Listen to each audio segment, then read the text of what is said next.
Bonjour à tous, je vais vous montrer comment faire une recherche par image sur un ordinateur, ce qu'on appelle une recherche d'image inversée.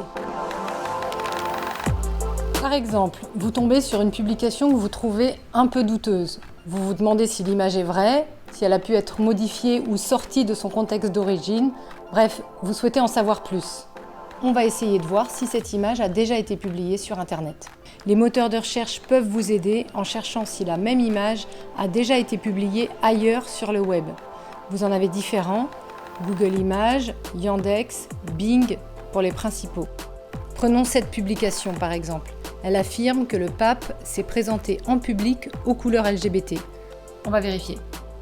Alors avant de commencer une recherche d'image inversée, on télécharge l'image qu'on veut rechercher. On fait un clic droit, enregistrer l'image sur mon ordinateur ou on fait une capture d'écran.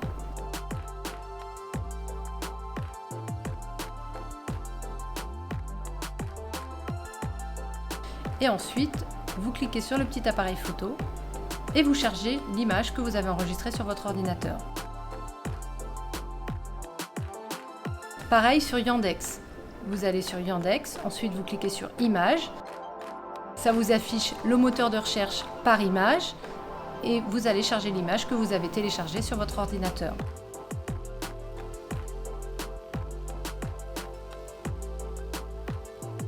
Et là, ça affiche plusieurs sites sur lesquels la photo a déjà été publiée. Attention toutefois, parfois vous tombez sur des sites qui eux aussi publient l'image détournée ou modifiée. Donc à vous de faire le tri pour retrouver l'image et son contexte d'origine sur des sites fiables. Ça peut prendre du temps quand ça marche. Là on a de la chance. Au milieu de dizaines de réponses, assez rapidement on tombe sur cette publication Twitter de Vatican News. On voit que le tweet date d'octobre 2018. Alors je vais vérifier qui est derrière Vatican News. Là on a le site et sur Qui sommes-nous ? On peut voir qu'il s'agit d'un média du Vatican. Pour recouper l'info, je regarde aussi si d'autres sites fiables ont parlé de cet événement en 2018. La photo a été prise lors d'une rencontre entre le pape et la pastorale des jeunes d'Amérique latine.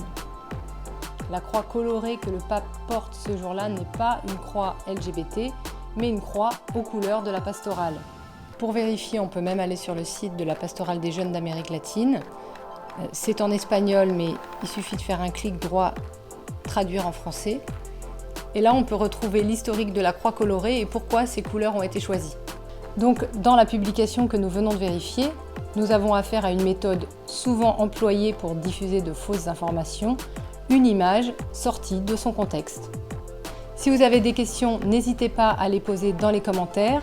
Et si vous souhaitez approfondir vos compétences d'investigation en ligne pour être aussi à l'aise sur la toile que sur le terrain, rendez-vous sur nos cours en ligne sur fr.digitalcourses.afp.com.